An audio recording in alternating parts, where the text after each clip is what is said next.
time: the collapse of trust in governments and institutions. How can we rebuild it? Through shared action, collective commitments. Governments, corporations, media organizations, digital platforms, international institutions are all facing declining confidence. Many countries in the Middle East and in Africa have endured long histories of colonialism, resource extraction, exploitation, illegal military interventions, and brutal occupations. For decades, if not hundreds of years, there has been systemic, structural exploitation that has shaped today's inequalities. What does true justice, which is the theme of the Doha Forum this year, what does true justice for nations and peoples who have been scarred by these structural injustices look like? Should it be shaped by the countries themselves or imposed by external powers? It is my privilege to moderate this closing panel with our distinguished panelists. May I invite to join me here on stage His Excellency Hassan Sheikh Mohammed, President of the Federal Republic of Somalia, His Excellency Abdullah Al-Alimi Bawazir, Vice President of the Republic of Yemen, and last but not least, Francesca Albanese, the UN Special Rapporteur on the situation of human rights in the occupied Palestinian territories.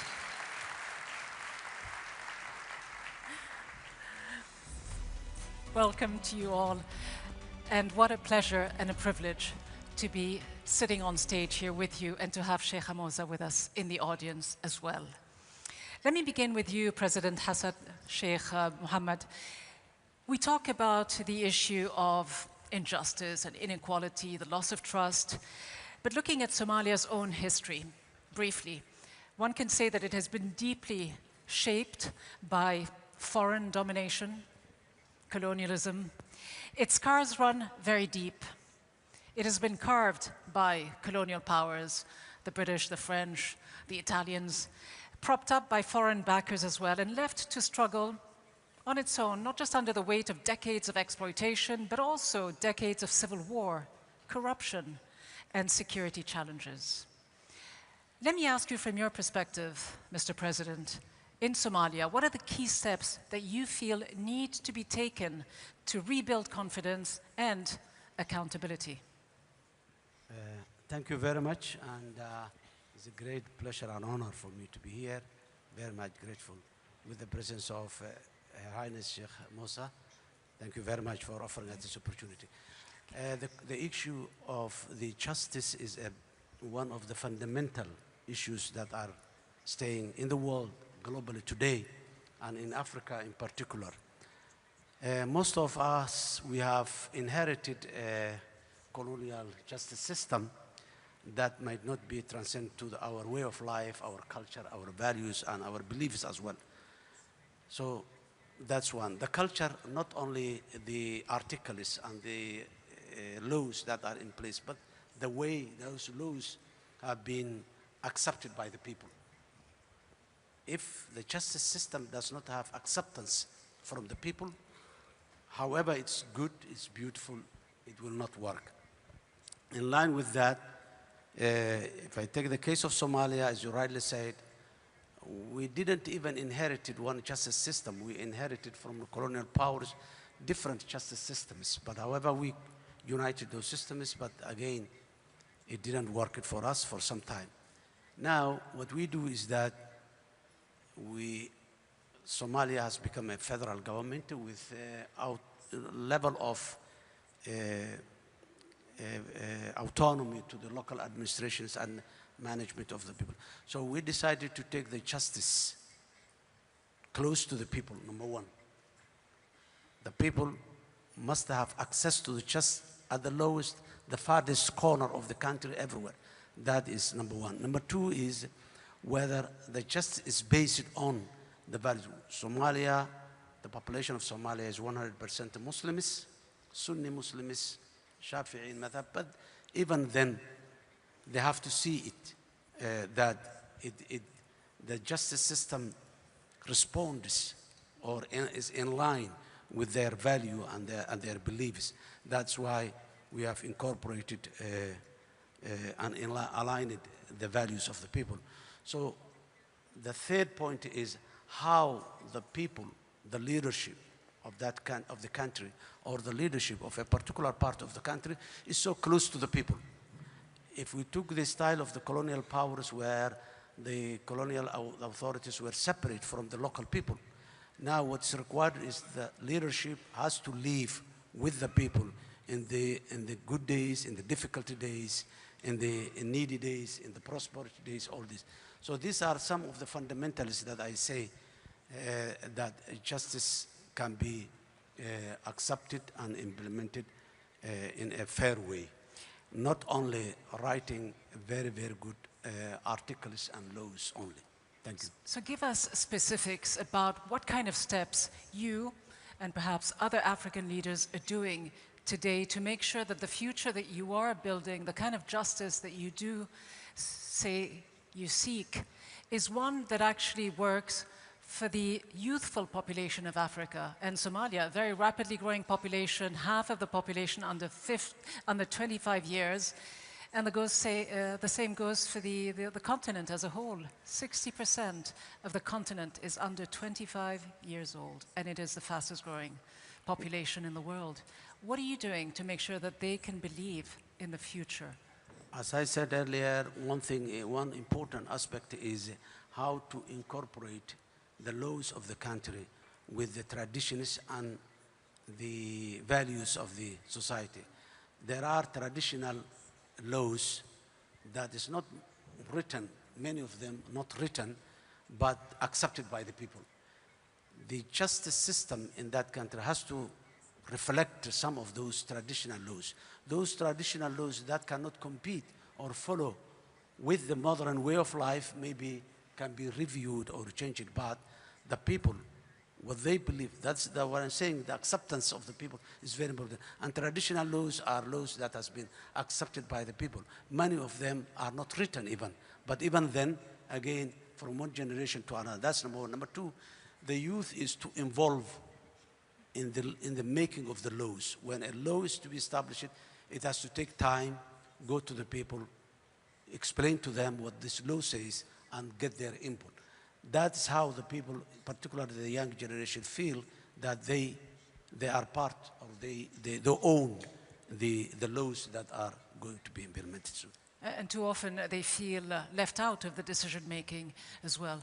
Turning to the Vice President of Syria, Vice President of Yemen, Vice President Bawazir, we often forget that Yemen, after years of conflict, is still going through a war in many parts of the country. Given that conflict, displacement, continuing suffering on quite a large scale is going on after so much time, what for you does justice look like for Yemenis? To what extent can your government deliver in a way that rebuilds trust and dignity for the people who live in these war-torn areas? شكرا جزيلا. أنا سعيد أن أحضر هذه الفعالية وبحضور الشيخ موسى في هذه الجلسة الختامية. فيما يتعلق باليمن، اليمن يمر بمرحلة صعبة، أكثر من 10 سنوات حرب. كان اليمنيين على أعتاب مرحلة جديدة في بناء دولتهم بعد حوار وطني شامل في العام 2012 و13 استمر لأشهر، ووضعوا تصور لبناء دولة يمنية مدنية حديثة قائمة على العدالة، قائمة على أن تكون هناك حكم رشيد وتوزيع عادل للسلطة والثروة، وبدأوا بوضع دستور جديد للبلاد. وقبل أن تنتهي هذه المرحلة حصل هناك انقلاب مسلح قادته الميليشيا الحوثية الإرهابية، واستولت على الدولة وعلى مؤسسات الدولة وعلى جزء كبير من البلاد. العدالة للأسف الشديد أنها فقدت في هذه المرحلة، وخلال هذه الفترة ال11 عام كانت لدينا محطات تفاوض وسلام، وللأسف الشديد لغياب الرؤية الشاملة والحل الشامل ولغياب الانطلاق نحو تأسيس سلام دائم شامل يقوم على معالجة جذور هذه المشكلة، للأسف لم نصل إلى هذه المحطة النهائية للسلام. بدأنا من بعد الحرب مباشرة في 2015 دورات تفاوض في سويسرا، في جنيف، في بيل، ثم في الكويت، ثم في ستوكهولم.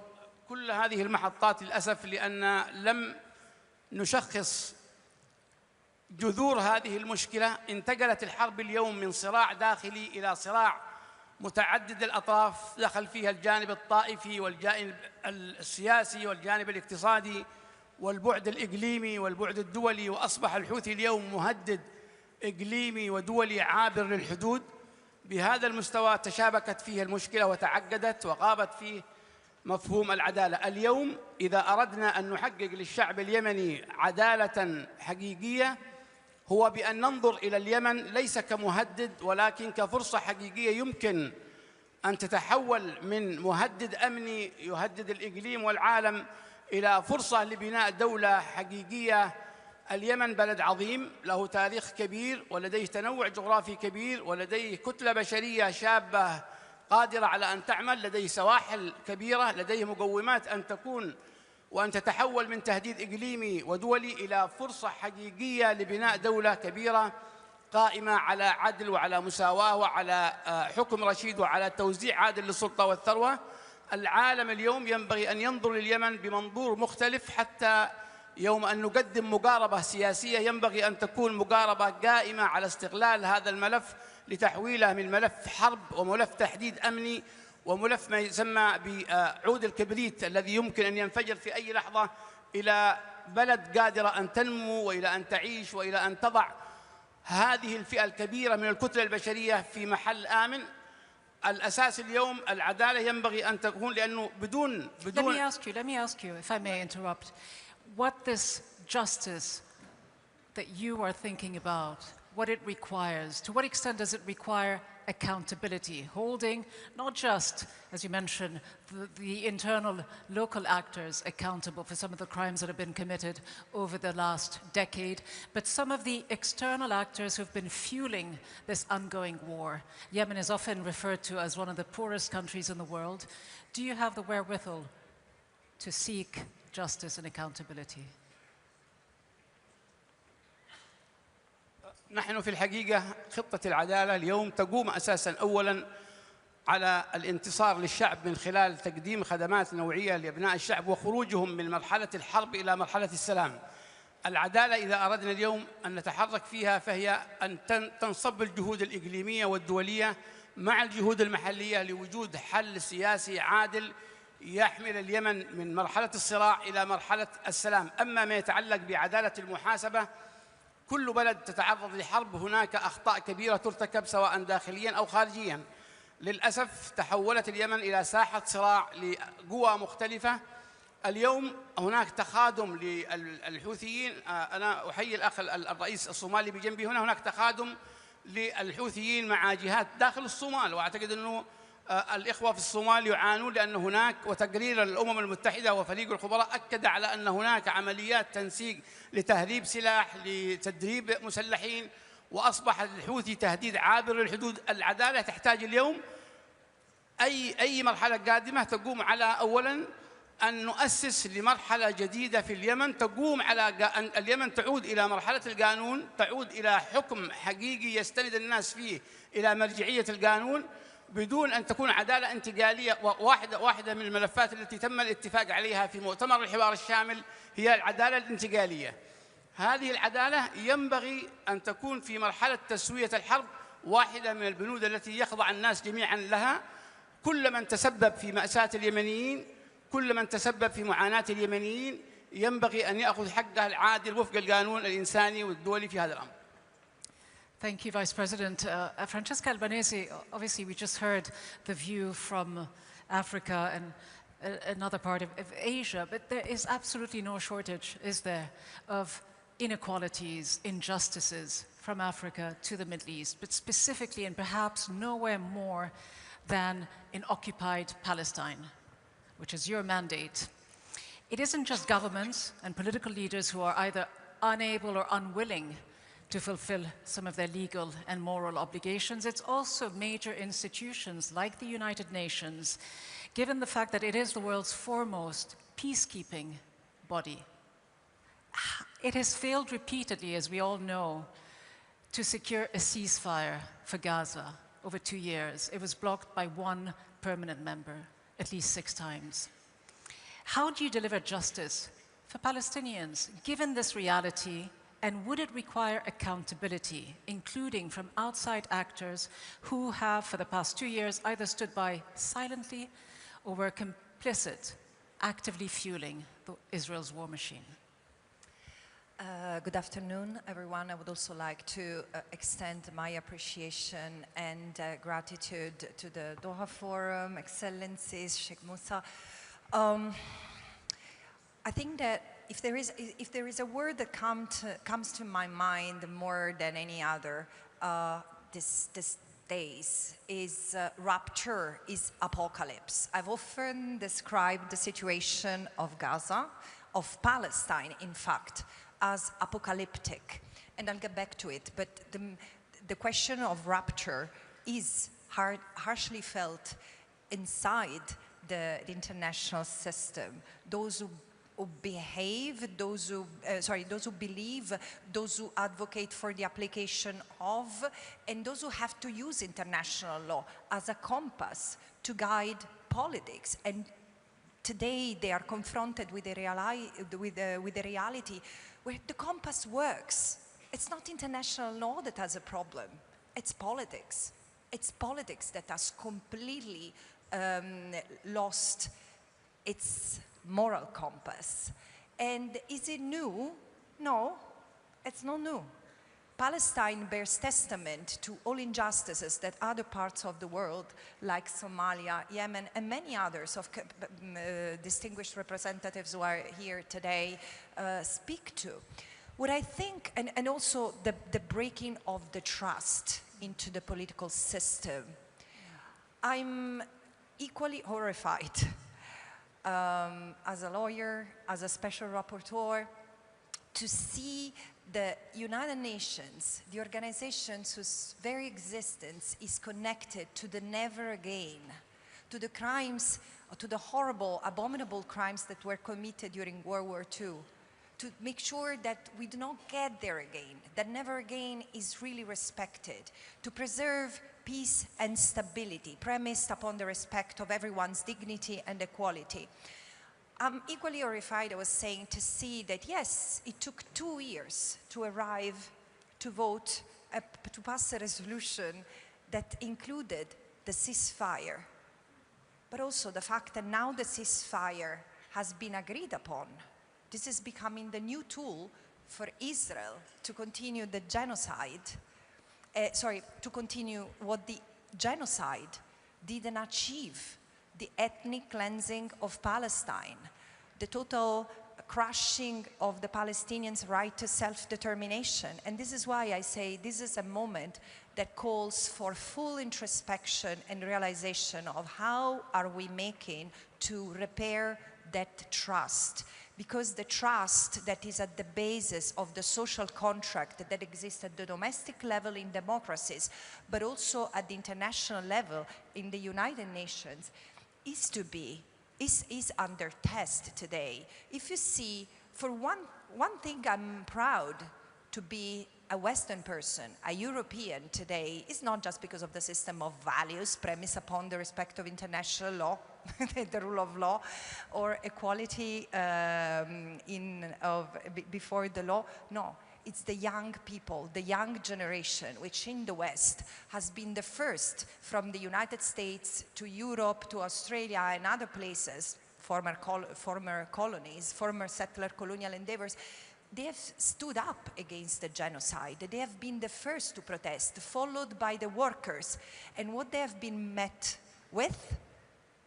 Batons by the police, criminalizations by government, and other forms of repression. In the cradle of democracies. So this is why I'm saying Palestine has been an awakening, a wake-up call for all of us. And I often speak, and this is the last remark I wanted to share, of the Palestine effect. This is not the first genocide in human history. This is at least the third genocide, if not the fourth or the fifth, that occurs in my living time, my lifetime. This is the first genocide that awakens global conscience and global response. Palestine is allowing us to see what the law becomes when it's in the hands of power. Palestine is allowing us to see what connects all injustices, what happens to Yemen, to Sudan, to Congo, and including in places where poverty has not been so rooted as it is today for a long time, including in the West. We have a common enemy, and we need to face it, where the politics is at the service of economic interests. But just to follow up briefly, Francesca, you mentioned that we have the laws, we have the conventions on genocide and everything else. It is the implementation that lacks. I wonder to what extent it is accurate to say that the world has lost its moral compass, or as you've just alluded to now, the genocide in Gaza has actually exposed the level of dishonesty, and let's face it, hypocrisy within the Western world particularly. So to that point, and another one that I want to ask you about very briefly before I move on to our other two speakers, you are the first UN Special Rapporteur to ever have been sanctioned by any state. The United States imposed sanctions on you for simply doing your job, for publishing reports that have taken on corporations and governments that you believe have been complicit in Israel's genocide in Gaza. You refuse to be intimidated. You and I had a conversation a few days ago. You say you will not be intimidated, but surely it must do something to the rule of law, and anyone willing to uphold it despite this campaign of intimidation and bullying. Look, does it? What happens to me is what happens to anyone who stands in solidarity, not with the Palestinian people, with justice. Because today, the international, what the United States sanctioning me is telling to the international system is, we don't need you. And this is the culmination of a series of attacks, of a series of aggressions, a smear campaign. Everyone who's been trying to infuse an ounce of respect for international law in the context of the aggression on Gaza has been accused of anti-Semitism, supporting terrorism, from the Pope to the Secretary General, and of course, special rapporteurs among others. So I could speak to what has happened to me, and what I think is so pernicious of this is the tolerance. So you ask me why you do not, why do you continue? Why do you persist? Because what I'm left with is my dignity, and it's my voice. And while no member states have done what I think should be done, getting together, standing together, and standing up against the United States and tell, enough, this is a violation. This is the first UN person who's been sanctioned in 80 years of UN life, and it cannot constitute a precedent. It's illegal. It's against the UN Charter. It's against the Convention on Privileges and Immunities. And so, please, you have to withdraw the sanctions. No member state has done it. It doesn't speak to my courage. It speaks to the broad cowardice that exists in the international community, and I cannot be held accountable for that. But, there is a but. I will not be silent till I will have breath in my lungs. I will continue to advocate for justice, not as a lawyer, not as the special rapporteur for the occupied Palestinian territory, but as a mother, as a mother who doesn't want that the brutality that has been unleashed day in and day out with the complacency and the complicity of so many governments, especially from the part of the world I come from, will become the rule. I cannot accept as a mother that this is normalized, and this is why I keep on saying we still have time. What we are using is not something we have inherited from our ancestors. It's something that we are borrowing, and let me be very honest, we are stealing from our children, and this is why I think let's take it as an opportunity to change.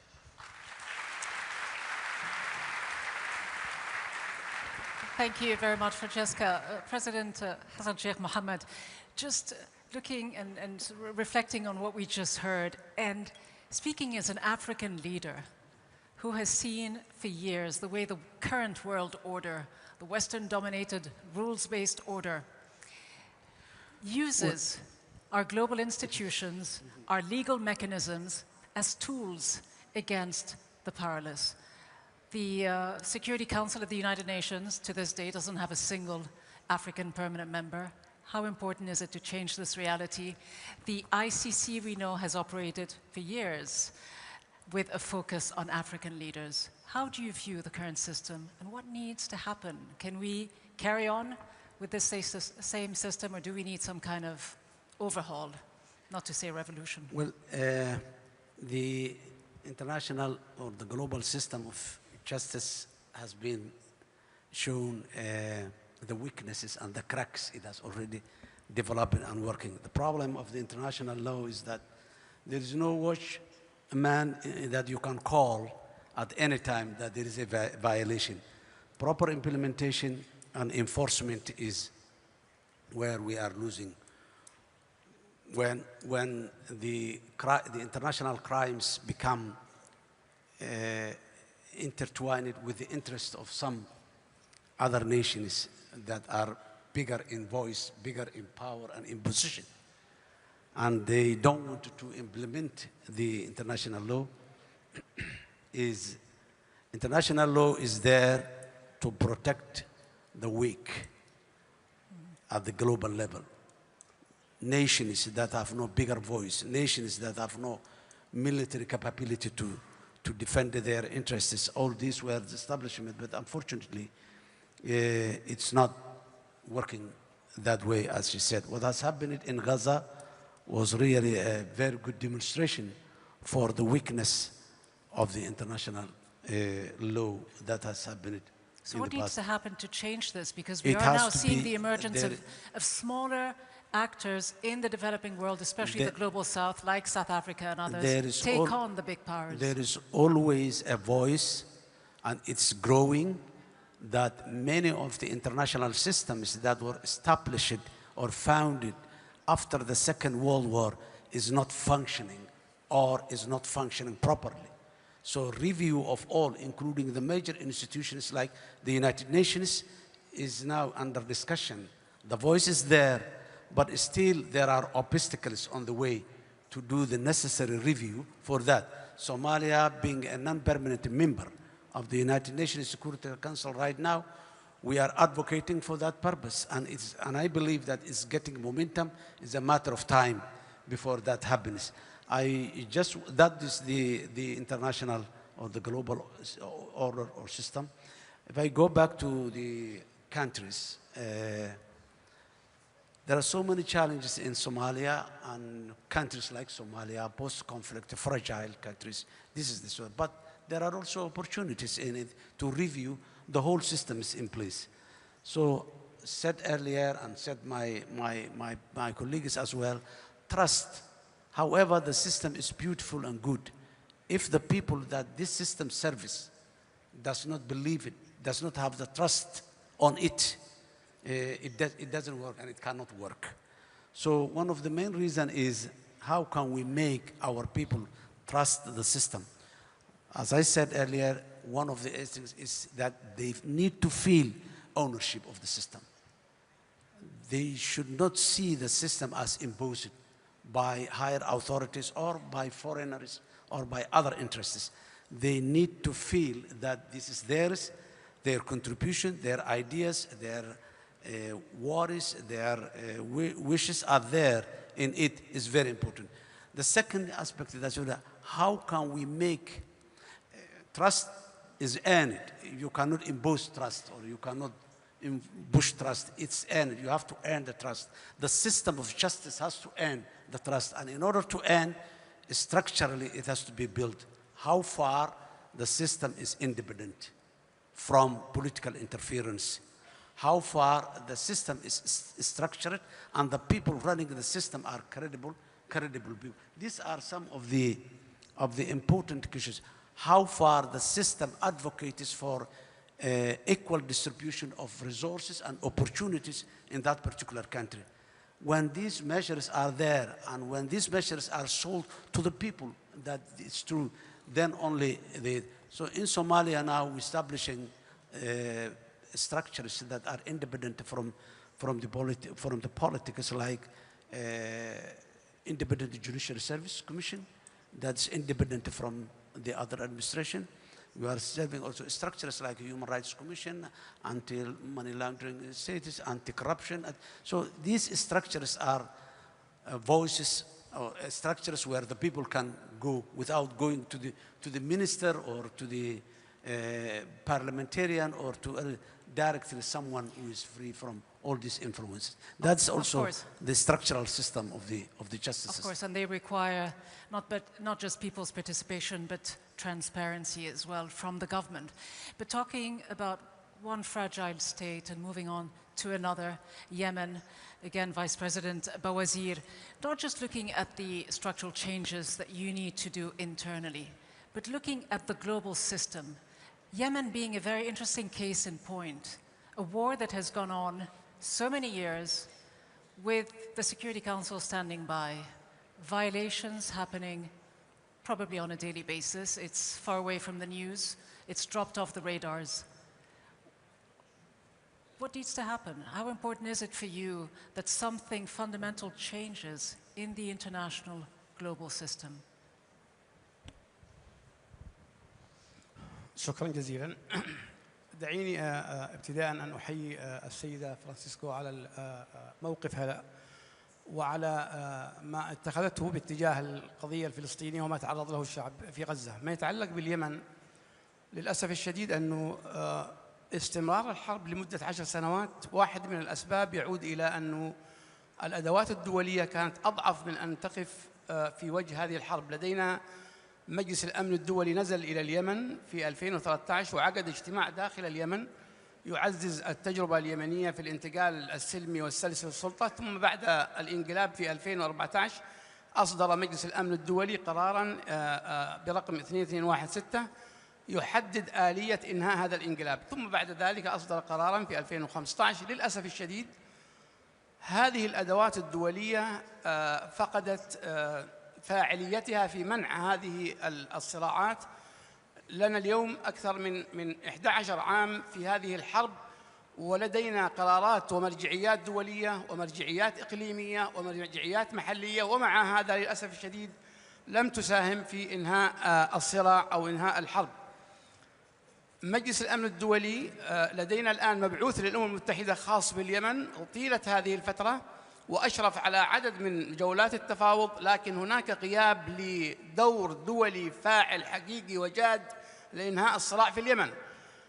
الآن في خلال العامين الماضية، يوم أن تحول الصراع في اليمن إلى صراع خارج حدود اليمن وأصبح يؤثر على الأمن الإقليمي والدولي، على الملاحة البحرية، على حركة التجارة العالمية، بدأ العالم يفيق ويرى أن هناك قضية كبيرة في اليمن ينبغي أن تتحول الجهود باتجاه اليمن. اليوم نشهد تغير في الموقف الدولي فيما يتعلق بالموقف الأمريكي من تصنيف الحوثيين. نتكلم عن موقف أوروبي أكثر جدية، لكن الأدوات الدولية لا زالت غير فاعلة، وأصبحت المبعوث الأمم المتحدة للأسف الشديد في حالة ضعف كبير جدا، لأنه غير قادر على التعاطي مع جماعة منقلبة على الدولة لديها أجندة خارجية ولديها دعم إقليمي يساعدها على البقاء.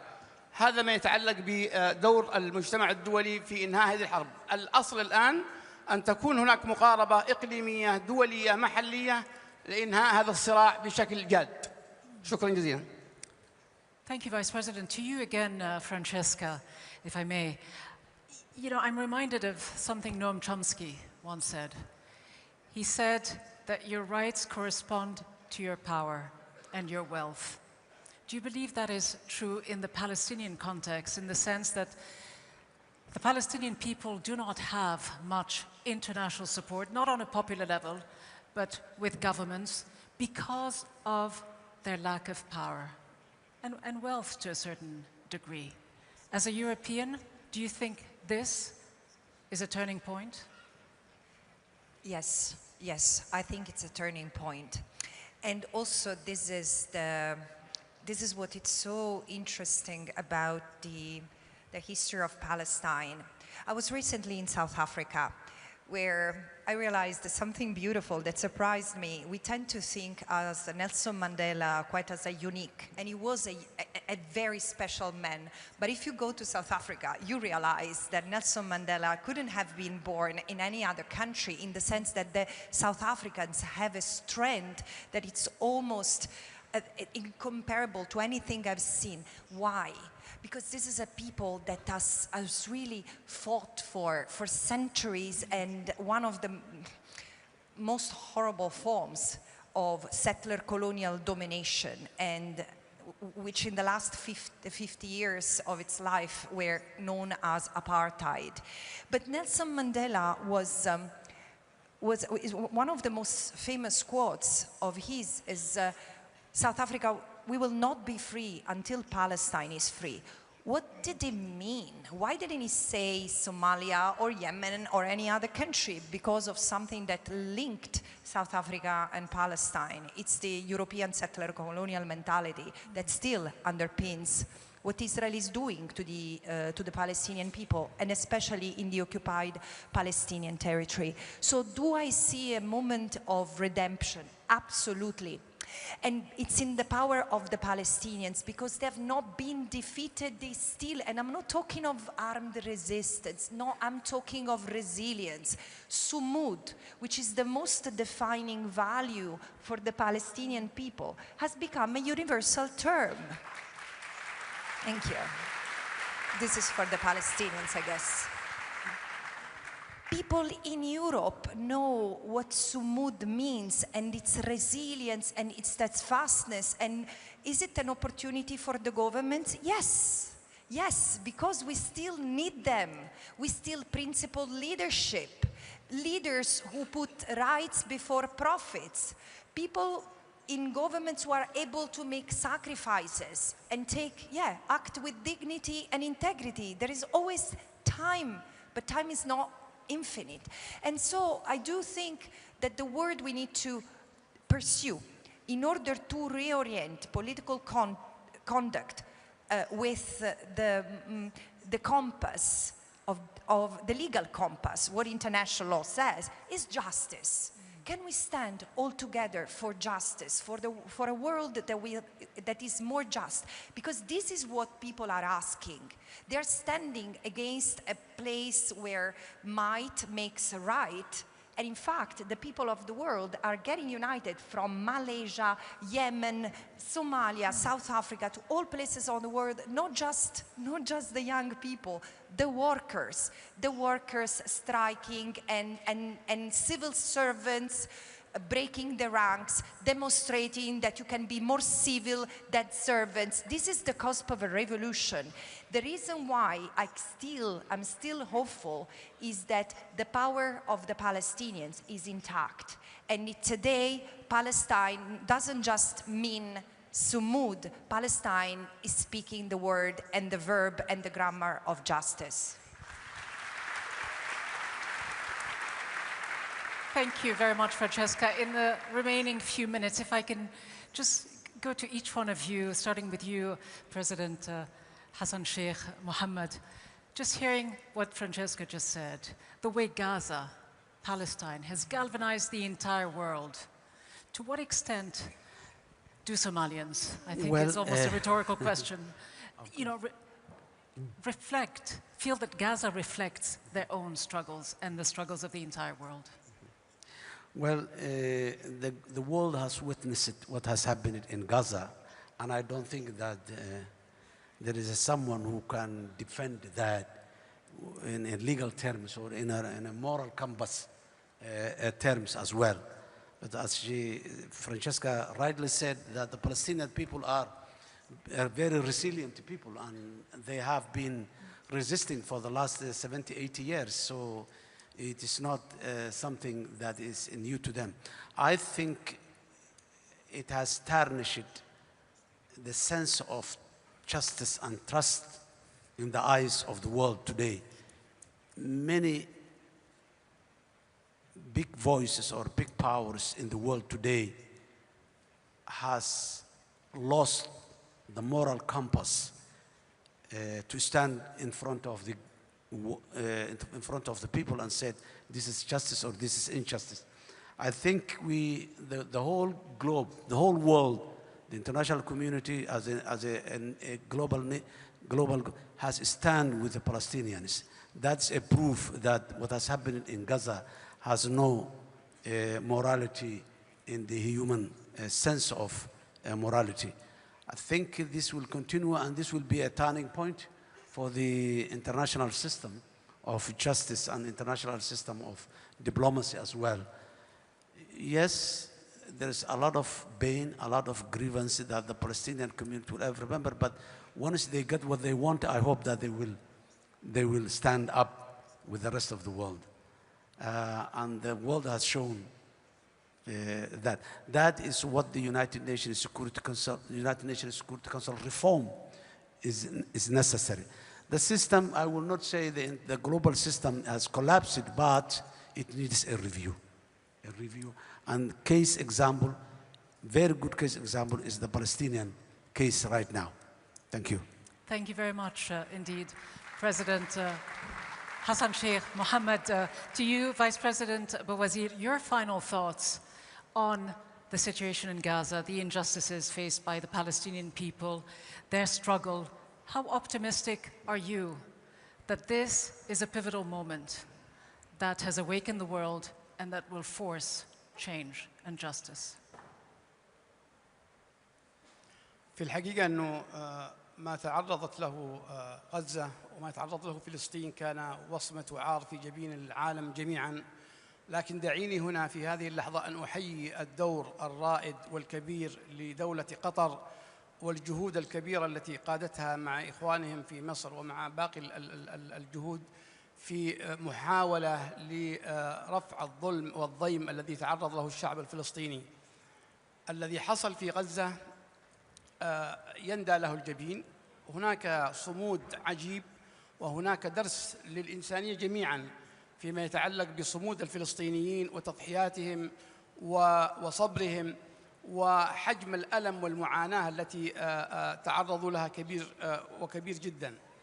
وللأسف كان امتحان صعب لكل المؤسسات الدولية ولكل الفاعلين الدوليين، بل أثبت أن هناك أو أن الضمير العالمي مر بمرحلة موت أو تعليق للحياة لفترة فيما يتعلق بالمرحلة التي عاشها الشعب الفلسطيني في غزة من ظروف صعبة. نتوقع أنه ونأمل رغم أنه لا زالت الجهود تمر في مرحلة حرجة، نأمل أن الشعب الفلسطيني يمر من هذه المرحلة إلى مرحلة أكثر استقرار وسلام. الشعب الفلسطيني يستحق أن يعيش كريماً عزيزاً على أرضه وتحت سماء بلاده. نتمنى أنه يحل الأمن والاستقرار والسلام في فلسطين وفي أرض غزة. وشكراً مرة أخرى للجهود التي بذلت من دولة قطر في هذا الشأن. Thank you, Vice President Bawazir. Francesca, I must end with you. You get the final thought. We've got 3.5 minutes. I know that you've been warning, haven't you, that we are misusing our resources, that we have a finite time on this earth, and that we must do more when we can. You said to me a few days ago that the mask has fallen and that without popular action, justice will not be delivered. So the question is, do you believe meaningful justice can still be achieved? And what must we all do, not just governments, but all of us? Yes, so let me end on a positive note. And this is not just to re-energize the discussion, but because I really believe that we can still make it better. And it's through justice. But first, let me take 1 minute to share a reflection that I hope will be a seed, will plant a seed of curiosity in you. Some scholars have written an article titled, "Palestine is a feminist issue." And this is so powerfully true. In the beginning, I was saying, no, what does it mean? I thought that it was referring to the fact that the feminist movement, especially in the West, had not been very close to the fate of the Palestinian. Is not that. It's about emancipation from oppressive structures of power that speak patriarchy. It's true at the domestic level, it's true at the international level. Because look at the way, for example, the International Criminal Court, Palestinian Human Rights Organization, a UN Special Rapporteur are being sanctioned. This is a slap in the face of the system. And it doesn't come from someone who respects the rules. It's someone who feels above the rules. And this is why I'm saying we need to break the system, not in a peaceful way. And we can. How do we do that? Through respecting the rules ourselves, first and foremost. And this is why the answer to your question, Rida, is justice. The International Court of Justice has already spoken. It has said that in order to end the violence in the case of Palestine, Israel must put an end to its unlawful occupation. It must withdraw the troops, dismantle the colonies, and stop exploiting Palestinian resources. What else do we need? The court has spoken. So let's follow this. Let's not impose further conditions of brutality on the Palestinians. At the moment, they are still being genocided. So this is a call for humanity and compassion. Justice goes through accountability, for sure, to international courts, through domestic courts, but first and foremost, it requires a change of mentality and a change of mind and a change of heart in every one of us. Change and peace is in every step. So let's make it happen as we leave this room today. Thank you.